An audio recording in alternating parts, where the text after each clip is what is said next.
Day in my life as a factory worker po dito sa Taiwan. Ako nga pala si Papa John, isang OFW dito sa Taiwan. So welcome po sa ating a day in my life as a factory worker and night shift po tayo. So umpisahan po natin sa pagkuha na nating pagkain para sa ating hapunan. So yan, kumuha na po ako ng pagkain dyan. And then after ko kumuha ng pagkain, of course, balik na agad tayo sa ating room. So ayan, naka-elevator tayo lagi kasi nasa 5th floor pala tayo mga paps, nasa 5th floor pa tayo. So ayan, pinilit na natin yung elevator papunta sa ating room. And yan pala yung hallway sa aming floor, sa 5th floor. And yan po yung room namin, 515. Nasa dyan po kami tira. So umpisa na natin ang pagkain. Timpla tayo muna ng kape para gising na gising tayo mamaya dahil night shift nga po tayo. And after that, umpisahan na natin ang pagkain. Mga paps. So, kain kasi kailangan natin ng lakas para sa duty mamaya, na? Lalo pat panggabi tayo. So, ayan, kain lang ang kain. Kasi kailangan nga natin ng lakas para sa ating trabaho sa gabi. Kasi night shift na tayo. So, ayan, sarap na sa kape. Okay. So, ayan, subo lang ng subo. Yung kain lang ng kain dahil mapapalaban na naman po mamaya sa trabaho.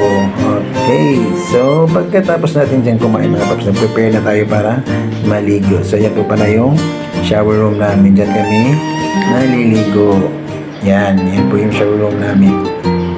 Yan, diba? Social na social. So pagkatapos natin maligo, magagayad na po tayo dyan. So yan, papalitan tayo ng damit. By the way, naka-shorts na po pala kami kadalasan kasi nga po ay nagbabanisot kami dun sa loob ng fab. So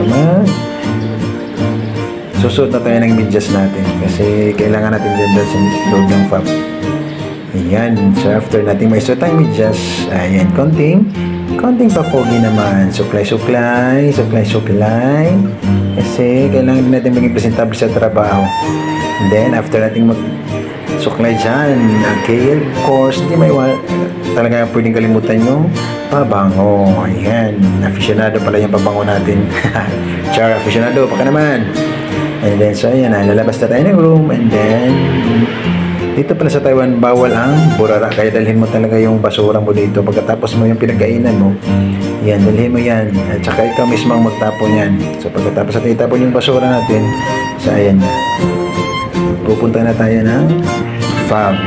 So, malalakad lang naman. Siguro mga 4 to 5 minutes na lakaran mula sa dorm namin. So, yan na yung fab namin. So, yan pala yung building namin. Pagtatrabahoan na. So, dyan kami nagtatrabaho. Yan, pagdating kailangan natin mag-swipe.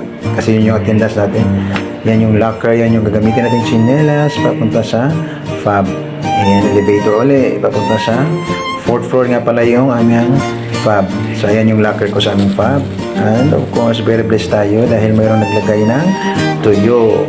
So, masarap na ulam na naman yan mamaya sa break time. Okay, so pahinga mo ng konti habang naghihintay ng oras kasi 7:20 yung pasok namin sa fab. After ng trabaho namin doon, so first break para ako palagi. Yan, 10:20 yung break ko. So, kainan uli. So, kain uli. Ayun, napasarap pala yung kain ko dyan dahil sa tuyo. Salamat pala kay Mikay. So, na nagbigay ng tuyo. Yan, sarap na sarap yung kain ko dyan kasi may tuyo nga po. Yun. So, after naman natin dyan kumain, so magpahinga na lang tayo. Iidip tayo ng konti. Tapos, babalik na naman sa loob ng fab. And then, morning na kami makakalabas ng fab. Ayan, uwian na po yan mga paps.